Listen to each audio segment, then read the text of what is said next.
नमस्कार दोस्तों, welcome to सरकार स्टडी बेस। तो चलिए आज की इस टॉपिक में हम पढ़ने वाले आज की क्लास में हम पढ़ने वाले हैं अगला टॉपिक।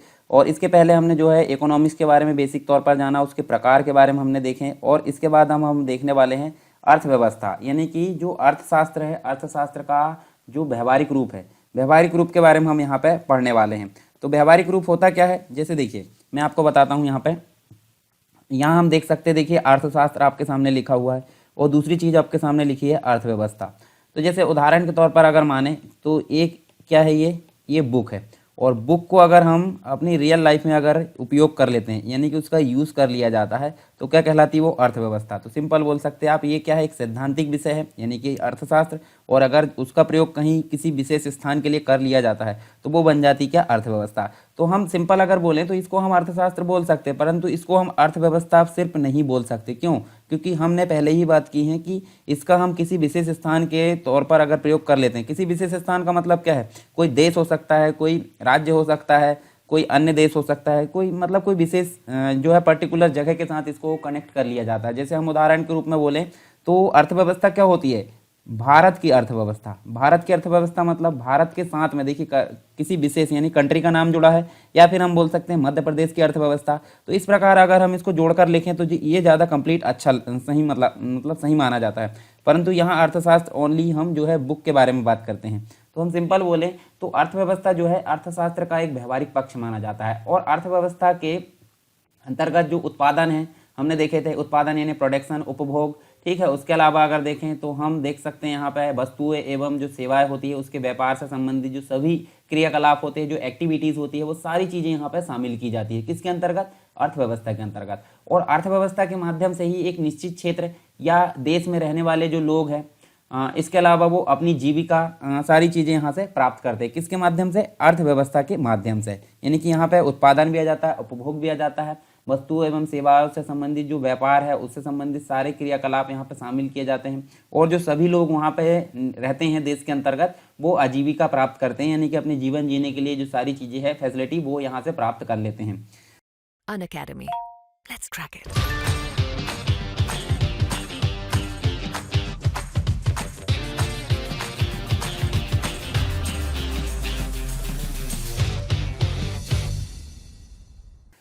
अब यहाँ देखें तो अर्थव्यवस्था किसी क्षेत्र विशेष से संबंधित होती है। जैसे हमने बात करें भारत, या फिर हम बात कर लेते हैं चीन की अर्थव्यवस्था, विकासशील विश्व जो है, विश्व की अर्थव्यवस्था, ये सारी चीज़ हम बोल सकते हैं। यहाँ पे अर्थव्यवस्था किसी देश या क्षेत्र विशेष में होने वाली जो आर्थिक क्रियाकलाप है, जो क्रिया है, जो एक्टिविटीज़ है, उसकी प्रकृति, उसकी प्रगति, उसके स्तर को यहाँ पे दर्शाती है, यानी प्रदर्शित करती हैं। और अर्थव्यवस्था एक सामान्य व्यक्ति से लेकर जो संगठन है, मतलब यहाँ पे एक व्यक्ति की बात करें या फिर हम बात कर लेते हैं एक संगठन की, ठीक है। सामान्य व्यक्ति की बात करें, संगठन की बात करें, कंपनी की बात करें या फिर गवर्नमेंट की बात करें, तो इन सभी से संबंधित यहाँ पे इसको दर्शाया जाता है, या सबसे संबंधित हो सकती है अर्थव्यवस्था। यह इन सबको जो है प्रभावित भी करती हैं तथा इन सब से प्रभावित भी होती है। तो दोनों चीज़ यहाँ देखने को मिली, यानी अर्थव्यवस्था इन सबको प्रभावित भी करती हैं और इन सब से प्रभावित भी होती है।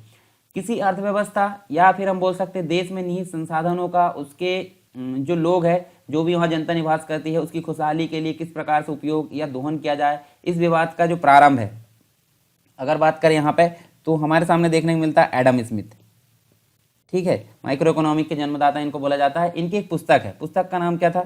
The wealth of nation. The wealth of nation, जो कि 1776 में आपको देखने को मिलती है, 1776 में the wealth of nation Adam Smith की पुस्तक है। इससे ये माना जाता है, ठीक है, मतलब जो किस प्रकार से इसका उपयोग किया जाए, किस प्रकार से दोहन किया जाए, जो भी संसाधन है उनको, मतलब जो जनता है उसकी खुशहाली के लिए, ये चीज़ हमको देखने को कहाँ मिलती है? द वेल्थ ऑफ नेशन 1776 में एडम स्मिथ की बुक से माना जाता है। और विभिन्न आर्थिक क्रियाओं के आधार पर जो अर्थव्यवस्था है उसको अलग अलग प्रकार से हम वर्गीकृत करेंगे, पर उसके पहले हमको बेसिक चीज़ यहाँ जानना पड़ेगा। अनअकैडमी आपके लिए लेकर आया है न्यू फुल प्लान्स, जो कि शुरू हो रहे हैं 1 दिसंबर 2020 से। इसमें आपको क्या फ़ायदे होने वाले हैं? इसमें आपको मिलेगी एक हफ्ते के अंदर में 500 से ज़्यादा फ्री लाइव क्लासेस और डाउट क्लियरिंग सेशन, जो कि एमपी के टॉप एजुकेटर्स द्वारा लिए जाएंगे, और ये आपको नोट्स भी प्रोवाइड करेंगे। इसमें डेली और weekly free live mock test होंगे, और इसका पेपर का जो होगा एनालिसिस भी होगा, और टॉप एजुकेटर्स के द्वारा यहाँ पे किए जाएंगे ये एनालिसिस। और साथ ही साथ यहाँ पे 4 डिफरेंट एग्जाम को कवर किए जा रहे हैं: MPPSC prelims, MP police constable, MP SI, MP jail प्रहरी। और आपको इसमें मिलेगा फ्री लाइव क्विज, 20,000 से ज़्यादा क्वेश्चन इसमें कवर किए जाएंगे सभी सब्जेक्ट को मिला करके। T20 सीरीज यहाँ पे चल रही है सोमवार से लेकर शनिवार तक रोजाना 8 बजे।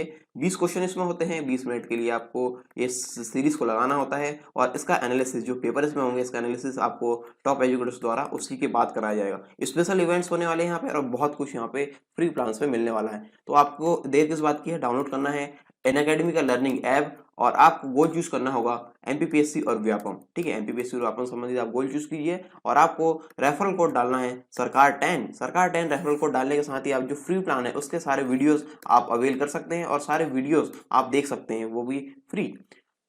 अनअकैडमी का सब्सक्रिप्शन आप ले सकते हैं अपने अनुसार, जो अपने आप गोल चूज करेंगे 1 महीने, 3 महीने, 6 महीने, 12 महीने और 24 महीने के अंतर्गत यहाँ पे प्लान्स है। आप अपने पसंदीदा प्लान को चुनकर आप अपने एग्जाम को क्वालिफाई कर सकते हैं। और देर किस बात की, सब्सक्राइब नाउ और लेट्स क्रैक इट। जैसे हम बात करें भारत की, तो भारत के अंतर्गत जो इकोनॉमी है, इकोनॉमी की जो प्रॉब्लम होगी, यानी सेंट्रल लेवल पर जो इकोनॉमी है उसकी क्या मुख्य प्रॉब्लम होती है, क्या मुख्य समस्या यहाँ पे उत्पन्न होती है, तो हमको देखने को क्या मिलता है, जो संसाधन है, संसाधनों का आवंटन यहाँ पे हुआ जाता है। ठीक है, मतलब हो जाता है संसाधनों का आवंटन। तो सबसे मुख्य बात होती है कि किसी भी इकोनॉमी के अंतर्गत क्या उत्पादित किया जाए, यानी कि किस चीज़ का उत्पादन किया जाए। पहली समस्या तो ये उत्पन्न हो गई। दूसरी समस्या क्या उत्पन्न होती है, कैसे उत्पादित किया जाए, यानी कि उसमें किस किस तकनीक का, कौन कौन सी जो आधुनिक तकनीक है उनका प्रयोग करके कैसे उत्पादित किया जाए और कितनी मात्रा में उत्पादित किया जाए। हम ज़्यादा भी नहीं कर सकते और कम भी नहीं कर सकते। ज़्यादा करेंगे तो क्या होगा, मतलब जितनी मांग नहीं है उतनी पूर्ति हो जा रही है, तो अनावश्यक चीज़ यहाँ देखने को मिलेगी। और अगर मांग ज़्यादा है और पूर्ति कम है तो उस प्रकार से भी यहाँ पर कैलकुलेशन करना होता है, यानी कि क्या उत्पादित करना है, कैसे उत्पादित करना है, कितना उत्पादित करना है। उसके बाद बात होती है वितरण के लिए, यानी किसके लिए उत्पादित करना, उपभोक्ता भी तो होना चाहिए। पता चल रहा है उत्पादन कर करके रख लिया जा रहा है, मांग है ही नहीं और यहाँ पे जो है उसको उपभोग करने वाले नहीं है, तो सिंपल सी बात है, ये ध्यान देना भी जरूरी है किसके लिए उत्पादित किया जाए। अगर ये मुख्य प्रॉब्लम यहाँ पे सॉल्व कर ली जाती है तो समझ लीजिए आप जो है अर्थव्यवस्था सही राह में चल जाती है। ठीक है, तो चलिए यहाँ हम देखने वाले हैं जो अर्थव्यवस्था है, अर्थव्यवस्था के प्रकार के अंतर्गत हमको अलग अलग देखने को मिलते हैं। ठीक है, पहले तो हमने अर्थशास्त्र देखें, पर अर्थशास्त्र जो होती है क्या होती है, एक बुक है, यानी सैद्धांतिक विषय है, परंतु उसको सही रूप में अगर किसी स्थान विशेष या कोई राज्य या कोई कंट्री, अंतर्राष्ट्रीय स्तर पर कोई विकासशील देश, यहाँ पे अगर कनेक्ट कर लिया जाता है, मतलब उसको फाइनली रूप से प्रयोग कर लिया जाता है, तो उसको हम क्या बोलेंगे, उसको बोलेंगे अर्थव्यवस्था। यानी हम बोल सकते हैं भारत की अर्थव्यवस्था, हम बोल सकते हैं चीन की अर्थव्यवस्था, हम बोल सकते हैं अमेरिका की अर्थव्यवस्था। तो इस प्रकार से हम उसको कनेक्ट कर लेते हैं। चलिए यहाँ बात होती है जो व्यवहारिक रूप के अंतर्गत जो अर्थव्यवस्था है उसके प्रकार हमको देखने को मिलते हैं। तो तीन प्रकार से हम अर्थव्यवस्था को यहाँ देख सकते हैं, मुख्य कैटेगरी। तो एक तो होती है नियंत्रण के आधार पर, दूसरी होती है विकास के आधार पर और तीसरी होती है वैश्विक संबंधों के आधार पर। चलिए नियंत्रण के आधार पर यहाँ देख लेते हैं, इनके बारे में हम विस्तार से आगे पढ़ेंगे। तो देखिए नियंत्रण के आधार पर हमको देखने को क्या मिलता है, उदारवादी अर्थव्यवस्था, दूसरी मिलती है समाजवादी अर्थव्यवस्था और तीसरी क्या देखने को मिलती है, मिश्रित अर्थव्यवस्था। इन सभी चीज़ों के बारे में हम आगे डिस्कस करने वाले हैं।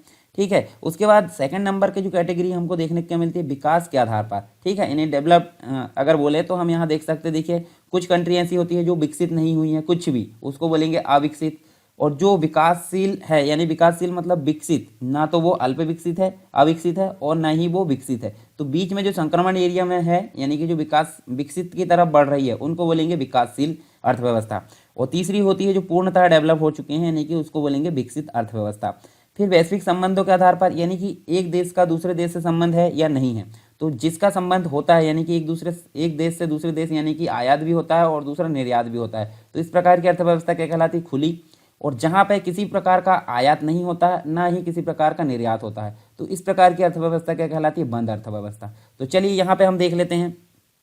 अच्छा, इसको पूंजीवादी अर्थव्यवस्था भी बोला जाता है, इसको समाजवादी और इसको मिश्रित। ठीक है, तो चलिए हम आगे देख लेते हैं एक एक करके इनके बारे में थोड़ी थोड़ी जानकारी, ताकि हमको और ज़्यादा यहाँ पे क्लियरिटी होती चली जाए। देखिए आपके सिलेबस में ये टॉपिक तो दिया नहीं है, ठीक है, परंतु हमको बेसिक पढ़ना बहुत ज़रूरी है। अगर आप बेसिक नहीं पढ़ते हो तो आगे के कोई भी टॉपिक आपको अच्छे से समझ में नहीं आएंगे। तो जहाँ मुझे ज़रूरत लगती है कि बेसिक पढ़ाना चाहिए वहाँ मैं पढ़ा दूंगा। ठीक है, और जहाँ सिर्फ समझ में आता है कि टॉपिक पढ़ाने से काम चल जाएगा जो सिलेबस के है, तो ठीक है, कोई दिक्कत नहीं, मैं टॉपिक भी वहाँ पे पढ़ा दूंगा, अनावश्यक चीज़ें मैं वहाँ पे नहीं पढ़ाऊंगा। ठीक है, इतने में आपका सारी चीज़ें यहाँ पे कंप्लीट होती चली जाएगी। तो देखिए सबसे पहला हमने क्या देखे थे, नियंत्रण के आधार पर अर्थव्यवस्था के प्रकार। ठीक है, तो हमने पहली क्या देखे, उदारवादी। ठीक, अब देखिए उदारवादी अर्थव्यवस्था, उदारवादी अर्थव्यवस्था का मतलब क्या होता है, मतलब जहाँ पे पूंजी निवेश, उत्पादन के साधन, जो उत्पाद के वितरण है और धन का जो विनिमय है वो किसके हाथ में रहता है। मैंने बताया था इसको बोलेंगे पूंजीवादी, यानी कि एक प्रकार से हम बोल सकते हैं उसको निजी। ठीक है, निजी जो क्षेत्र है उसका नियंत्रण यहाँ पे देखने को मिलता है। तो सभी आर्थिक क्रियाकलाप अधिकतम लाभ प्राप्त करने के उद्देश्य से प्रेरित होते हैं, यानी कि सिंपल सी बात है, अगर कोई प्राइवेट कंपनी के हाथ में कोई चीज़ है तो सिंपल सी बात है वो क्या करेगा, अधिकतम लाभ कमाने की यहाँ पे ये उद्देश्य से यहाँ पे काम करेगा। और बाजार की शक्ति की, मतलब जो बाजार की शक्ति होती है उसकी आपसी प्रतिस्पर्धा ही जो बाजार है, बाजार के स्वरूप का निर्धारण करती है। इसके अलावा हम देखें तो पूंजी एवं जो पूंजीपति होते हैं जो कि वहाँ पे पूंजी लगाने का काम करते हैं, वो बाजार पर नियंत्रण होने के कारण हम देखें तो यहाँ पे इस अर्थव्यवस्था का नाम क्या हो जाता है, पूंजीवादी अर्थव्यवस्था भी हम इसको बोलते हैं, क्योंकि जो पूंजी है और जो पूंजीपति है उसका कंप्लीट रूप से नियंत्रण देखने को मिलता है बाजार में। तो इसको हम बोलेंगे कैपिटलिस्टिक इकोनॉमी या फिर पूंजीवादी अर्थव्यवस्था बोलेंगे। और यहाँ पे हम देखें तो जो एडम स्मिथ थे, एडम स्मिथ के द्वारा एक सिद्धांत प्रतिपादित किया गया था जिसको बोला जाता है, यहाँ पे एडम स्मिथ के द्वारा एक सिद्धांत प्रतिपादित किया गया था जिसको बोला जाता है हस्तक्षेप का सिद्धांत।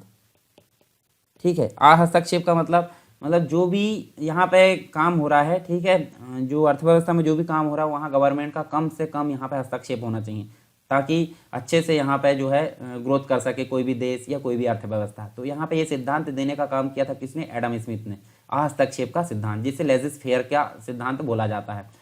और इसमें क्या होता है, सरकार का बाजार पर न्यूनतम नियंत्रण होता था, यानी बहुत कम से कम नियंत्रण यहाँ कंट्रोल होता था, इसलिए संसाधनों का मुक्त प्रवाह यहाँ पे देखने को मिलता है, यानी कि फ्री फ्लो एक प्रकार से देखने को मिलता था।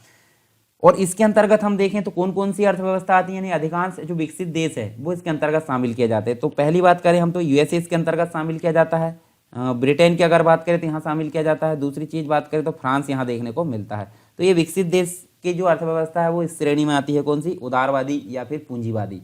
ठीक है, दूसरी कैटेगरी यहाँ पर देखने को मिलती है समाजवादी, जिसे बोलते हैं सोशलिस्टिक इकोनॉमी। ठीक है, तो यहाँ देखें समाजवादी जो अर्थव्यवस्था है उसमें समस्त जो आर्थिक गतिविधियाँ है उसमें संचालन और नियंत्रण करने का काम किसका होता है, सरकार का। ठीक है, अब सरकार का होगा तो लाभ कमाने के उद्देश्य से काम नहीं करेंगे, यानी उत्पादन के साधनों, उत्पाद एवं जो उनके वितरण है उस पर सार्वजनिक स्वामित्व होता है और निजी स्वामित्व यहाँ पे देखने को नहीं मिलता। और इस प्रकार की जो अर्थव्यवस्था है उसमें सरकार का मुख्य उद्देश्य क्या होता है, इसमें होता है लाभ प्राप्त करना नहीं, बल्कि जो वहाँ पे जो लोग रह रहे हैं उनका कल्याण करना यहाँ पे मुख्य उद्देश्य रहता है गवर्नमेंट का। ठीक है, ताकि जो है अच्छे से यहाँ पे सारे जो व्यक्ति है उनकी जो नीड्स है उनको पूरा किया जा सके, यानी वेलफेयर ऑफ पीपल्स इसका जो मुख्य उद्देश्य होता है। इसलिए जो बाजार की शक्तियाँ है वो बाजार की शक्तियाँ नियंत्रित रहती है, यानी कि बाजार की शक्तियों पर गवर्नमेंट का नियंत्रण रहता है और आर्थिक गतिविधियों से प्राप्त लाभ का वितरण सरकार द्वारा किया जाता है। तो हम अगर बात करें इसमें कौन सी कैटेगरी आती है, यूएसएसआर। यूएसएसआर हम किसको बोलेंगे, यूएसएसआर का मतलब होता है भूतपूर्व सोवियत संघ, यानी कि पहले की बात करें तो वो अभी का जो रूस है वो पहले भूतपूर्व सोवियत संघ के नाम से जाना जाता था। ठीक है, ये समझ गए आप। अब देखिए दोनों चीज़ हमने समझ ली, एक तो समझे हमने उदारवादी जो कि पूंजीवादी कहलाती है, जिसमें नियंत्रण निजी हाथों में रहता है, लाभ कमाने के उद्देश्य से वर्क करती है। यूएसए, ब्रिटेन और फ्रांस यानी विकसित देशों की अर्थव्यवस्था इस कैटेगरी में आती है। एडम स्मिथ ने एक सिद्धांत दिया था हस्तक्षेप का सिद्धांत, ये इसमें आता है। ठीक है, अब दूसरी जो है गवर्नमेंट के हाथों में, यानी कि जो भी संसाधन थे उत्पादन के, जो वितरण के, सारी चीज़ों की यहाँ नियंत्रण किसके ऊपर चला गया, गवर्नमेंट के ऊपर। और यहाँ पे लोगों का कल्याण मुख्य फोकस रखा गया। यूएसएसआर का जो अर्थव्यवस्था है वो इस कैटेगरी में यहाँ पे देखने को मिलती है। तो निजी भी देख ली हमने और सरकारी भी देख ली।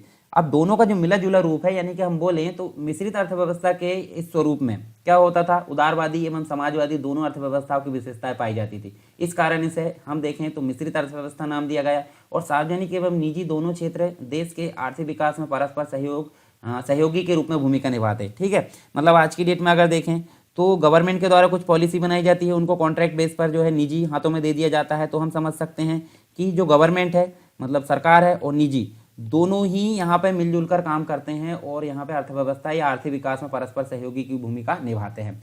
तो मिश्रित अर्थव्यवस्था में सरकार व्यापार की व्यक्तिगत जो स्वतंत्रता है वह समाज के जो वंचित एवं जो पिछड़े वर्ग के जो कल्याण है, और इन दोनों उद्देश्य की बात करें, यानी कि समाज के वंचित जो भी पिछड़े वर्ग है उनके कल्याण और व्यक्तिगत स्वतंत्रता, इन दोनों उद्देश्य को ध्यान में रखने के लिए ध्यान में रखकर यहाँ पे कार्य करने में सक्षम होती है। और भारत की अगर बात करें तो भारत यहाँ पे सबसे अच्छा उदाहरण माना जाता है मिश्रित अर्थव्यवस्था का। ठीक है, और मिश्रित अर्थव्यवस्था की जो संकल्पना है, जो सिद्धांत है, वर्ष 1929 में देखने को मिलता है। 1929 में क्या हुआ था, महामंदी का दौर चल रहा था। विश्व स्तर पर अगर बात करें तो महामंदी का दौर चल रहा था। तो इस कारण क्या हुआ, उत्पन्न जो आर्थिक समस्या है उसके समाधान के रूप में ब्रिटिश अर्थशास्त्री जॉन मेनार्ड कीन्स, मतलब जो अर्थशास्त्री थे, हमने इनके बारे में पढ़ा भी पहले, कीन्स के विचारों से प्रेरित है कौन सी अर्थव्यवस्था, मिश्रित अर्थव्यवस्था। तो आई होप समझ में आ गया होगा आपको सारी चीज़ें। अब थोड़ा सा अंतर यहाँ पे देख लीजिए तीनों अर्थव्यवस्था में, ठीक है। एक बार आप यहाँ पे ओवरव्यू देख लेंगे तो आपको सारी चीज़ें यहाँ पे फिर से क्लियर हो जाएगी। चलिए यहाँ पे हम देखते हैं तीनों अर्थव्यवस्था आपके सामने नजर आ रही है। यहाँ अगर बात करें, पहला उदारवादी यानी पूंजीवादी, समाजवादी यानी गवर्नमेंट के हाथों में पूरा नियंत्रण, और मिश्रित यानी कि दोनों का मिला जुला रूप। तो हस्तक्षेप की नीति जैसे बात करें तो हमने हस्तक्षेप की नीति और निजी स्वामित्व यहाँ देखने को मिलता है। यहाँ संसाधनों पर सरकार का स्वामित्व होता है और यहाँ पे संसाधनों पर राज्य और निजी क्षेत्र दोनों का स्वामित्व होता है, यानी दोनों यहाँ पे सहयोगी भूमिका निभाते हैं आर्थिक विकास में। फिर दूसरा, प्रतियोगिता पर बल दिया जाता है एक दूसरे पे, मतलब जो है प्रतिस्पर्धा यहाँ देखने को मिलती है। बाजार और समाजवादी में क्या होता है, बाजार की शक्तियों द्वारा मांग आपूर्ति तथा प्रतियोगिता जैसे तत्व अनुपस्थित पाए जाते हैं। इसके अलावा मिश्रित में बाजार और गैर बाजार दोनों घटक एक साथ उपस्थित होते हैं, क्योंकि दोनों वहाँ पे मिले जुले रूप से काम करते हैं। फिर उदारवादी में देखें तो मांग और आपूर्ति के नियमों के आधार पर यहाँ पे वितरण होता है। और दूसरी चीज़ यहाँ समाजवादी में देखें तो योग्यता और आवश्यकता के अनुसार वितरण होता है। मिश्रित में देखें तो मिश्रित मूल्य पद्धति पर यहाँ पे आधारित होती है। और उदारवादी में देखें तो बाजार की शक्तियाँ केंद्र में होती है। केंद्र मतलब एक पर्टिकुलर जो व्यक्ति है उसके हाथों में यहाँ देखने को मिलती है। राज्य की कल्याणकारी भावना यहाँ देखने को मिलती है समाजवादी में। और मिश्रित में निजी स्वामित्व की अवधारणा नहीं देखने को मिलती है, ठीक है। चलिए, ये हमने बेसिक तौर पर कुछ चीज़ें और जान ली यहाँ पे। अब आगे बात करें तो दूसरी प्रकार की अर्थव्यवस्था मिलेगी जिसका नाम है विकास के आधार पर अर्थव्यवस्था। तो हम देख सकते हैं 3 प्रकार इसमें भी बांटे गए हैं। कौन कौन से, एक तो अविकसित अर्थव्यवस्था है, दूसरी विकासशील अर्थव्यवस्था है, तीसरी विकसित अर्थव्यवस्था। तो सबसे पहले बात करते हैं अविकसित। अविकसित का मतलब क्या होता है, अविकसित का मतलब होता है अनडेवलप्ड। अनडेवलप्ड मतलब होता है जिसका विकास नहीं हो पाया है। तो हम यहाँ पे 3 जो डायमेंशन है उसके अनुसार यहाँ पे डेवलप और जो है अनडेवलप्ड की बात करेंगे। तो 3 प्रकार के जो साधन है, जैसे कि अगर बात करें, एक तो होता है प्राकृतिक संसाधन, ठीक है, एक होता है भौतिक संसाधन और एक होता है मानवीय संसाधन। तो हम बात करें 3 की, यानी प्राकृतिक संसाधन, भौतिक संसाधन और मानवीय संसाधन। इनमें से कोई भी एक क्या हो, मतलब इनमें से कोई भी एक क्या हो, बहुत कमजोर हो। तो हम बात करें यहाँ पे तो इसको हम बोलेंगे अविकसित अर्थव्यवस्था। तो हम देखें तो कौन कौन से क्षेत्र इसके अंतर्गत शामिल है। ध्रुवीय जो क्षेत्र है, ध्रुवीय क्षेत्र मतलब हम बात करें, देखिए यहाँ पे ऊपर और नीचे, यानी कि नॉर्थ पोल और साउथ पोल, इस तरफ के जितने भी देश है वो किस कैटेगरी में आएंगे, अविकसित अर्थव्यवस्था की कैटेगरी में आएंगे। तो ध्रुवीय क्षेत्र इसके अंतर्गत आ जाएंगे। जो सहारा रेगिस्तान है, सहारा रेगिस्तान अफ्रीका के अंतर्गत अगर बात करें तो अफ्रीका के अंतर्गत सहारा रेगिस्तान वाला एरिया जो भी है वो कहलाएगा अविकसित अर्थव्यवस्था। तो हम समझ गए यहाँ पे, देखिए अविकसित अर्थव्यवस्था जिसमें प्राकृतिक, भौतिक और मानवीय तीनों में से कोई भी संसाधन में से कोई एक क्या हो, कमजोर हो, यानी कि नाम मात्र का यहाँ पे उपलब्ध ना हो, ठीक है। प्राकृतिक हो सकता है या भौतिक हो सकता है, मानवीय, इनमें से कोई भी अगर उपलब्ध नहीं है तो समझ लीजिए वो क्या है, अविकसित अर्थव्यवस्था है। दूसरी कहलाती है विकासशील। विकासशील हम भारत का उदाहरण ले सकते हैं सिंपल रूप से। तो यहाँ पे हम देखें तो अल्प विकसित या विकासशील देश वह होते हैं जहाँ एक और जो अप्रयुक्त अथवा जो अर्धप्रयुक्त मानव शक्ति हो, ठीक है, मतलब अर्धप्रयुक्त मतलब पूरी तरीके से सक्षम भी ना हो और पूरी तरीके से पावरफुल भी ना हो, तो ये बीच संक्रमण एरिया कहलाता है। तो अर्धप्रयुक्त रूप से मानव शक्ति हो तथा दूसरी ओर अप्रयुक्त प्राकृतिक साधनों की कम या अधिक मात्रा में उपलब्ध पाई जाती है, यानी कि प्राकृतिक संसाधन भी यहाँ पे क्या देखने को मिलते हैं, इसकी उपलब्धता भी कम देखने को मिलती है। तो यहाँ हम बोल सकते हैं इसको विकासशील अर्थव्यवस्था। और मौद्रिक जो प्रौद्योगिकी यानी जो टेक्नोलॉजी है, और इसके अलावा देखें तो गैर आर्थिक जो सीमाएं, उनके कारण जो विकसित देश है उसकी तुलना में आय और उपभोग है, बचत है, पूंजी निर्माण, इन सभी की दर कैसी होती है, कम होती है, यानी कि जितनी विकसित देश में होगी उतनी विकासशील देश में नहीं होगी। तो इनको हम बोलेंगे क्या, विकासशील अर्थव्यवस्था, यानी कि डेवलपिंग कंट्री, डेवलपिंग इकोनॉमी, यानी कि अभी कंटिन्यू है, विकासशील या विकासशील राष्ट्र जो है वो विकसित की तरफ बढ़ते हुए नजर आते हैं। अब बात करते हैं विकसित। तो विकसित मतलब होता है डेवलप्ड इकोनॉमी। तो उन स्थान मतलब कोई विशेष स्थान जहाँ पे देश बोल सकते हैं, स्थान बोल सकते हैं, उनको विकसित कहा जाएगा। क्यों? क्योंकि जहाँ पर जो तीनों साधन है, जो कौन कौन से 3 साधन हमने देखे थे, 3 साधन की बात करें, प्राकृतिक भी हो सकते हैं, भौतिक भी हो सकते हैं और मानवीय।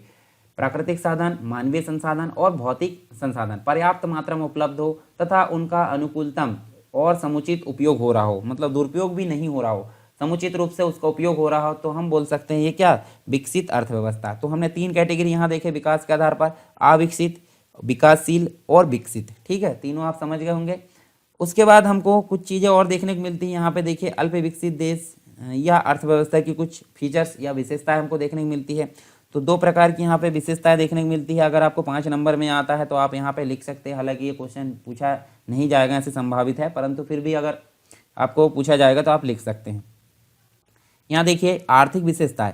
आर्थिक विशेषताएं यानी कि प्राथमिक उद्योगों की प्रधानता यहाँ देखने को मिलती है।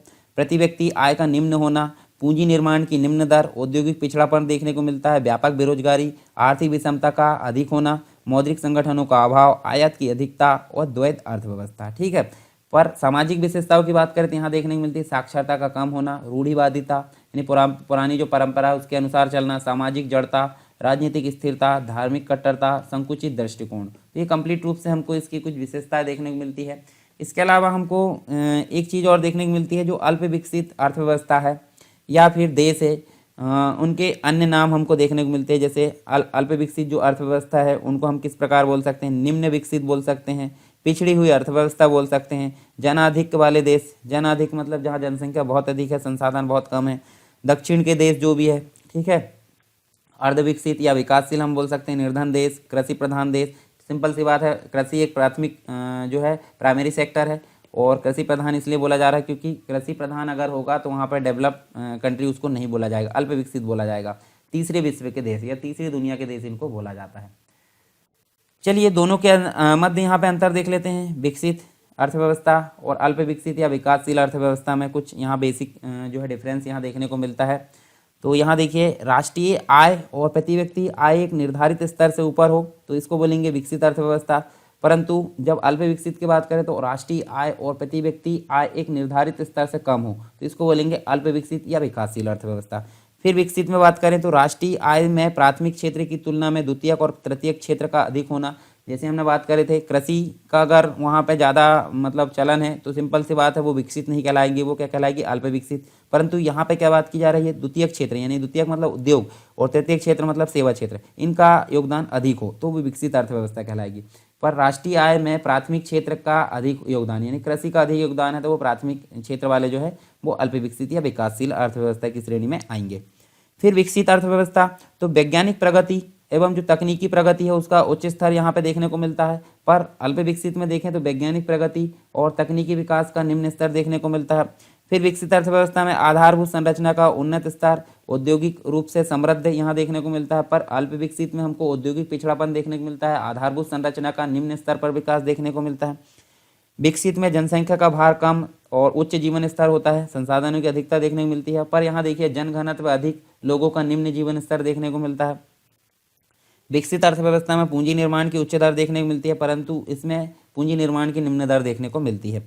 विकसित में देखें तो मुख्य विनिर्मित वस्तुओं का निर्यात होता है, मतलब जो निर्माण की जाती है वो उस वस्तुओं का यहाँ पर अधिकतर निर्यात होता है। और यहाँ अल्प विकसित में कच्चे प्राकृतिक संसाधनों का निर्यात होता है, यानी कि उद्योगों के बाद जो चीज़ें हैं वो निर्मित करके निर्यात की जाती है, परंतु यहाँ पर बिना निर्माण के ही निर्यात कर दिया जाता है। यहाँ हम विकसित में उदाहरण ले सकते हैं संयुक्त राज्य अमेरिका यानी कि यूएसए, कनाडा, ब्रिटेन तथा अन्य पश्चिम जो यूरोपीय देश है वो देखने को मिलते हैं। और अल्प विकसित में हमको उदाहरण क्या देखने को मिलते हैं या विकासशील में भारत हमारी कंट्री, पाकिस्तान, बांग्लादेश, इंडोनेशिया जो हमारे पड़ोसी है आसपास वाले वो सभी देखने को मिलते हैं अल्प विकसित या फिर विकासशील, जो कि विकसित की तरफ निरंतर बढ़ रहे हैं। तो हमने देखे यहाँ पे विकसित अर्थव्यवस्था और विकासशील अर्थव्यवस्था या अल्प विकसित अर्थव्यवस्था। चलिए 2 अर्थव्यवस्था और देखने को मिलती हैं वैश्विक स्तर पर। तो कौन कौन सी देखने को मिलती है यहाँ पे, तो हम यहाँ देखें तो हमको देखने को मिलती है, देखिए वैश्विक संबंधों के आधार पर 2 अर्थव्यवस्था यानी कि खुली अर्थव्यवस्था और बंद अर्थव्यवस्था। तो खुली अर्थव्यवस्था आप सिंपल समझ लीजिए जिन देशों की जो आयात निर्यात की जो भी यानी कि अंतर्राष्ट्रीय स्तर पर व्यापार यहाँ पे खुला हुआ है तो समझ लीजिए वो क्या है, खुली अर्थव्यवस्था, या हम बोलें तो इसको बोलेंगे हम ओपन इकोनॉमी। और जहाँ पे अदर देशों के साथ यहाँ पे क्या हो, व्यापारिक संबंध ना हो या आयात निर्यात नहीं होता हो तो सिंपल सी बात वो क्या कहलाएगी, बंद अर्थव्यवस्था। तो हम यहाँ देखिए खुली अर्थव्यवस्था को सिंपल क्या बोल सकते हैं, और वह अर्थव्यवस्था जिसका शेष विश्व के साथ आर्थिक संबंध होता है। इस अर्थव्यवस्था में वस्तु और सेवाओं का अन्य देशों को जो बाहरी प्रवाह और अन्य देशों से वस्तु और सेवाओं का अंतः प्रवाह होता है। ऐसी अर्थव्यवस्था में उत्पादन, उपभोग तथा पूंजी निर्माण जो है बाहरी लेन देन से प्रभावित होता है। और खुली अर्थव्यवस्था में उदारवादी तथा निजी आर्थिक तत्वों का अधिक प्रभाव रहता है तथा आयात निर्यात पर न्यूनतम प्रतिबंध रहता है। जैसे हांगकांग की बात करें तो ये खुली अर्थव्यवस्था है, सिंगापुर की बात करें तो ये भी खुली अर्थव्यवस्था है। इसके अलावा आधुनिक विश्व की बात करें तो आधुनिक विश्व की लगभग सभी अर्थव्यवस्थाएं खुली अर्थव्यवस्था की श्रेणी में आती है। मतलब ऐसी कोई भी कंट्री अभी नहीं बची है जो बंद अर्थव्यवस्था की श्रेणी में आती हो। पर बंद अर्थव्यवस्था की अगर बात करें तो वह अर्थव्यवस्था जो बाहरी अर्थव्यवस्थाओं से किसी भी प्रकार से आर्थिक संबंध नहीं रखती हो। मतलब हम क्या बोले, आयात और निर्यात की जो गतिविधि है वो क्या रहती है, एक प्रकार से शून्य रहती है तथा निजी क्षेत्र की भूमिका वहाँ पर नाम मात्र की देखने को मिलती है। उन्हें बंद अर्थव्यवस्था कहते हैं। जैसे उत्तर कोरिया की अगर बात करें तो उत्तर कोरिया इस श्रेणी में हमको देखने को मिलता है। तो आई होप ये दोनों चीज़ें समझ में आई होगी। दोनों चीज़ों का यहाँ पे मुख्य रूप से अंतर भी देखने को मिलता है, तो वो भी हम यहाँ पे देख लेते हैं।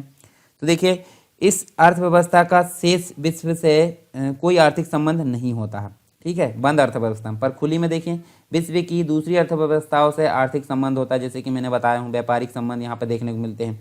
पर बंद अर्थव्यवस्था में देखिए, इस अर्थव्यवस्था में सकल घरेलू उत्पाद तथा राष्ट्रीय आय दोनों एक समान होते हैं, क्योंकि सिंपल सी बात है, ना तो कोई चीज़ें आयात की जाती है ना तो कोई चीज़ निर्यात की जाती है, दोनों में कोई डिफरेंस यहाँ देखने को नहीं मिलता। और खुली में देखें, इस अर्थव्यवस्था में राष्ट्रीय आय एवं घरेलू जो आय सकल घरेलू उत्पाद उसमें अंतर देखने को मिलता है, क्योंकि आयात निर्यात यहाँ कंटिन्यू बना रहता है। फिर बंद अर्थव्यवस्था की बात करें तो इसकी आर्थिक क्रियाएं शेष विश्व में होने वाले परिवर्तनों से अप्रभावित रहती है। और यहाँ देखें खुली में तो इसकी आर्थिक क्रियाओं पर शेष विश्व में होने वाले जो परिवर्तन उसका प्रभाव पड़ता है। फिर देखिए बंद अर्थव्यवस्था, तो इस अर्थव्यवस्था में उपभोग विनियोग मतलब इन्वेस्टमेंट, वो दोनों उत्पादन के बराबर होते हैं। परंतु यहाँ देखें तो इस अर्थव्यवस्था में उपभोग और विनियोग का योग उत्पादन से अधिक भी हो सकता है और कम भी हो सकता है। बंद अर्थव्यवस्था में देखें तो इस अर्थव्यवस्था में अंतर्राष्ट्रीय व्यापार के लाभ प्राप्त नहीं होते, क्योंकि सिंपल सी बात, आयात निर्यात बंद होता है। और खुली अर्थव्यवस्था में इस अर्थव्यवस्था में अंतर्राष्ट्रीय व्यापार के लाभ प्राप्त होते हैं। फिर यहाँ देखें बंद में तो इस अर्थव्यवस्था में पूंजी निर्माण क्या होता है, नाम मात्र का यानी नगण्य होता है। और यहाँ देखें तो इस अर्थव्यवस्था में पूंजी निर्माण तथा विनियोग दोनों महत्वपूर्ण होते हैं। फिर उसके बाद बंद अर्थव्यवस्था की बात करते हैं काल्पनिक अर्थव्यवस्था कहलाती है। और यहाँ खुली अर्थव्यवस्था की बात करते हैं वास्तविक अर्थव्यवस्था कहलाती है। तो ये खास कुछ अंतर देखे हमने दोनों के मध्य। तो ये चीज़ हमको देखने को मिली किसके अंतर्गत, अर्थव्यवस्था के अंतर्गत, ठीक है। तो आई होप सारी चीज़ें आपको समझ में आई होगी। अब देखिए, मैं ज़्यादा बड़े लेक्चर अभी नहीं बनाऊंगा। ज़्यादा बड़े लेक्चर बनाने में क्या होगा, मतलब बहुत प्रॉब्लम होती थी, यानी कि अभी बहुत दिन से इसलिए लेक्चर नहीं आया क्योंकि गले में प्रॉब्लम थी, मैं लेक्चर बनाने में असमर्थ था बहुत दिनों से। तो मैंने ये सोचा कि कम से कम छोटे छोटे लेक्चर डेली डलते जाए तो अच्छा रहेगा। तो इसके कारण मैं अभी जो है लगभग आधा घंटे के आसपास के आपको लेक्चर यहाँ प्रोवाइड करते जाऊँगा। अगर आपको बड़े लेक्चर चाहिए तो थोड़ा वेट करना पड़ेगा, अभी मैं प्रोवाइड नहीं करा पाऊँगा। अगर आपको इतने ही बड़े लेक्चर चाहिए तो आप कमेंट बॉक्स में मुझे बताइए, तो मैं लगातार जो है इतने बड़े यानी कि लगभग आधा घंटे के आसपास के ही लेक्चर आपको प्रोवाइड करा दूँगा, ठीक है। तो देखिए, हमने क्या क्या चीज़ें यहाँ पर पढ़ ली, एक बार फिर से हम देख लेते हैं ओवरव्यू, ताकि आपके दिमाग में फिर से एक पिक्चर क्रिएट हो जाए, ठीक है। तो अर्थव्यवस्था के अंतर्गत हमने देखे थे बेसिक तौर पर अर्थव्यवस्था की उत्पत्ति, उसके बाद हमने अर्थशास्त्र के बारे में देखें, अर्थशास्त्र विज्ञान के रूप में भी देखें, कला के रूप में देखें, अर्थशास्त्र का महत्व देखें, उसकी क्रियाएं देखें, यानी कि आर्थिक क्रिया और अनार्थिक क्रिया। जिनका संबंध धन से होता है वो आर्थिक क्रिया कहलाती है, और जिनका संबंध धन से नहीं होता है, सेवा भाव से होता है, वो कहलाती है अनार्थिक क्रिया। तो हमने दोनों के मध्य देखे थे यहाँ उत्पादन, उपभोग, विनिमय, वितरण, लोक राजस्व। फिर अर्थशास्त्र की शाखाएं देखें, व्यष्टि अर्थशास्त्र और समष्टि, दोनों के मध्य यहाँ पे अंतर देखें काफ़ी बड़ी मात्रा में। फिर हमने देखें अर्थशास्त्र का जो है व्यवहारिक पक्ष देखें। व्यवहारिक पक्ष में हम देख सकते हैं, देखिए अर्थशास्त्र जो है उसको व्यवहारिक रूप से अगर कंट्री विशेष के रूप में प्रयोग किया जाता है तो वो कहलाती है अर्थव्यवस्था। और अर्थव्यवस्था की मुख्य रूप से यहाँ प्रॉब्लम देखें हमने, क्या उत्पादित किया जाए, कैसे उत्पादित किया जाए, कितना उत्पादित किया जाए, किसके लिए उत्पादित किया जाए, तो ये चीज़ें हमको यहाँ देखने को मिलती है। फिर हम देखें तो अर्थव्यवस्था के प्रकार हमने देखें, जिसमें 3 कैटेगरी देखें, नियंत्रण के आधार पर देखें, विकास के आधार पर और वैश्विक संबंधों के आधार पर। नियंत्रण के आधार पर हमको 3 कैटेगरी देखने को मिलती है, उदारवादी यानी पूंजीवादी, निजी स्वामित्व, समाजवादी यानी कि जो है हम बोल सकते हैं जो सोशलिस्टिक होती है, जिसके अंतर्गत सरकार का नियंत्रण होता है, और दोनों का मिश्रित रूप यानी निजी और सरकारी दोनों मिलजुल कर अगर काम करे तो समझ लीजिए क्या है वो मिश्रित है। और तीनों के मध्य हमने यहाँ पे अंतर भी देखे, उदारवादी अर्थव्यवस्था, समाजवादी अर्थव्यवस्था, मिश्रित अर्थव्यवस्था। इसके बाद हमने यहाँ पे देखे विकास के आधार पर देखें तो विकास के आधार पर 3 कैटेगरी यहाँ देखें, विकसित यानी कि अविकसित, आदि विकसित मतलब अनडेवलप्ड, विकासशील यानी कि डेवलपिंग, और विकसित यानी कि डेवलप्ड। तो तीनों कैटेगरी हमने देखें, तीनों कैटेगरी के अंतर्गत हमने अच्छे से समझे। और उसके बाद हम देखें तो यहाँ पे हमको देखने को मिलते हैं अल्प विकसित जो देश है या फिर अर्थव्यवस्था, उसकी विशेषताएं देखें। विशेषताओं के अंतर्गत हमने 2 चीज़ें देखी, एक तो आर्थिक विशेषता और एक सामाजिक विशेषता। इसके बाद अगर देखें तो अल्प विकसित जो अर्थव्यवस्था है या देश है उनको अन्य नाम से किस किस नाम से पुकारा जाता है, ये हमने देखे यहाँ पे, जो कि आप समझ सकते हैं। फिर हमने विकसित तथा अल्प विकसित जो विकासशील अर्थव्यवस्था उसके मध्य जो है अंतर देखे। अंतर में हमने देखी यहाँ विकसित अर्थव्यवस्था, अल्प विकसित, दोनों के मध्य काफ़ी यहाँ विस्तार से दिखा सारी चीज़ें। उसके बाद नेक्स्ट हमने देखें वैश्विक संबंधों के आधार पर, जिसके अंतर्गत खुली अर्थव्यवस्था और बंद अर्थव्यवस्था। खुली अर्थव्यवस्थाएं ऐसी अर्थव्यवस्था होती है जिनका जो है अन्य देशों से व्यापारिक संबंध होता है, यानी कि आयात भी होता है, निर्यात भी होता है। तो यहाँ हमको बहुत सारी चीज़ें यहाँ देखने को मिली, फायदे ही देखने को मिले अंतर के अंतर्गत देखे हमने। और बंद अर्थव्यवस्था ऐसी अर्थव्यवस्था होती है जिनका संबंध अन्य देशों से नहीं होता, यानी कि अन्य देशों से व्यापारिक संबंध किसी प्रकार का देखने को नहीं मिलता, और ना ही यहाँ पर राष्ट्रीय और सकल घरेलू उत्पाद में किसी प्रकार का अंतर देखने को मिलता। तो हमने देखे यहाँ पे देखिए उत्तर कोरिया देखने को मिला, और खुली में ज़्यादातर देखें तो ज़्यादातर खुली ही अर्थव्यवस्था हमको देखने को मिलती है। दोनों के मध्य हमने यहाँ पे अंतर देखा। अब इसके बाद हम जो पढ़ेंगे उसमें हम देखें तो उसमें हम देख सकते हैं अर्थव्यवस्था के क्षेत्रक, यानी कि जो इकोनॉमी के सेक्टर्स होते हैं, प्राइमरी, सेकेंडरी और टर्सरी सेक्टर के बारे में हम पढ़ेंगे। तो एक चीज़ मैं आपको बता देता हूं, अगर आपने यहाँ पे टेलीग्राम का चैनल जो है ज्वाइन नहीं किया है, टेलीग्राम का चैनल, साथ में आप जो है डिस्कशन जो ग्रुप है, चर्चा परिचर्चा ग्रुप, और उसके बाद है उत्तर लेखन ग्रुप, तो इन तीनों चीज़ों को आपने ज्वाइन नहीं किया है तो आप ज्वाइन कर सकते हैं, ठीक है। वहाँ उत्तर लेखन में आपको प्रतिदिन यहाँ पे सब्जेक्ट से रिलेटेड जो भी आपका 2020 का सिलेबस उसके अनुसार यहाँ पे उत्तर लेखन करवाया जाता है, ठीक है। वहाँ पे रिव्यू भी किया जाता है हमारे द्वारा। कुछ समय से अभी थोड़ा टाइम नहीं मिल पा रहा है, इसके कारण यहाँ पे रिव्यू नहीं होता। हालांकि क्वेश्चन आपको डेली मिलेंगे, तो आप अन्य अभ्यर्थियों के क्वेश्चन के साथ कंपैरिजन करके प्रतिदिन के अनुसार यहाँ पे उत्तर लेखन का कार्य कर सकते हैं, और अपनी परीक्षा जो भी है, अपनी तैयारी को और अधिक मजबूत बना सकते हैं। तो वहाँ पर सब्जेक्टिव क्वेश्चन आपको देखने को मिलते हैं किसी भी प्रकार के, यानी 3 नंबर के क्वेश्चन भी देखने को मिलते हैं, 5 नंबर के भी, और आपको मिलेंगे 11 नंबर के क्वेश्चन। तो इस प्रकार से आपको सारी चीज़ें यहाँ पे तैयारी देखने को मिलती है। तो आप सारी चीज़ें देखिए, ज्वाइन होकर यहाँ पे तैयारी शुरू कर दीजिए, आपकी कंप्लीट तैयारी यहाँ पे देखने को मिलेगी सारे पेपर की। तो ये टॉपिक हम यहीं पे ख़त्म करते हैं, मिलते हैं अगले टॉपिक के साथ में, ठीक है। तब तक के लिए जय हिंद। अनअकैडमी आपके लिए लेकर आया है न्यू फुल प्लान्स, जो कि शुरू हो रहा है 1 दिसंबर 2020 से। इसमें आपको क्या फ़ायदे होने वाले हैं, इसमें आपको मिलेगी 1 हफ्ते के अंदर में 500 से ज़्यादा फ्री लाइव क्लासेस और डाउट क्लियरिंग सेशन, जो कि एमपी के टॉप एजुकेटर्स द्वारा लिए जाएंगे, और ये आपको नोट्स भी प्रोवाइड करेंगे। इसमें डेली और weekly free live mock test होंगे, और इसका पेपर का जो होगा एनालिसिस भी होगा, और टॉप एजुकेटर्स के द्वारा यहाँ पे किए जाएंगे ये एनालिसिस। और साथ ही साथ यहाँ पे 4 डिफरेंट एग्जाम को कवर किए जा रहे हैं, MPPSC prelims, MP police constable, MP SI, MP jail पहरी। और आपको इसमें मिलेगा फ्री लाइव क्विज, 20,000 से ज़्यादा क्वेश्चन इसमें कवर किए जाएंगे सभी सब्जेक्ट को मिला करके। T20 सीरीज यहाँ पे चल रही है सोमवार से लेकर शनिवार तक, रोजाना 8 बजे 20 क्वेश्चन इसमें होते हैं। 20 मिनट के लिए आपको इस सीरीज को लगाना होता है, और इसका एनालिसिस जो पेपर इसमें होंगे, इसका एनालिसिस आपको टॉप एजुकेटर्स द्वारा उसी के बाद कराया जाएगा। स्पेशल इवेंट्स होने वाले हैं यहाँ पे, और बहुत कुछ यहाँ पे फ्री प्लान्स में मिलने वाला है। तो आपको देर किस बात की है, डाउनलोड करना है अनअकैडमी का लर्निंग ऐप, और आपको गोल चूज करना होगा एमपीपीएससी और व्यापम, ठीक है। एमपीपीएससी और व्यापम संबंधित आप गोल चूज कीजिए, और आपको रेफरल कोड डालना है सरकार 10 रेफरल कोड डालने के साथ ही आप जो फ्री प्लान है उसके सारे वीडियोस आप अवेल कर सकते हैं, और सारे वीडियोस आप देख सकते हैं, वो भी फ्री। अनअकैडमी का सब्सक्रिप्शन आप ले सकते हैं अपने अनुसार, जो अपने आप गोल चूज करेंगे। 1 महीने, 3 महीने, 6 महीने, 12 महीने और 24 महीने के अंतर्गत यहाँ पे प्लान्स है। आप अपने पसंदीदा प्लान को चुनकर आप अपने एग्जाम को क्वालिफाई कर सकते हैं। और देर किस बात की, सब्सक्राइब नाउ और लेट्स क्रैक इट।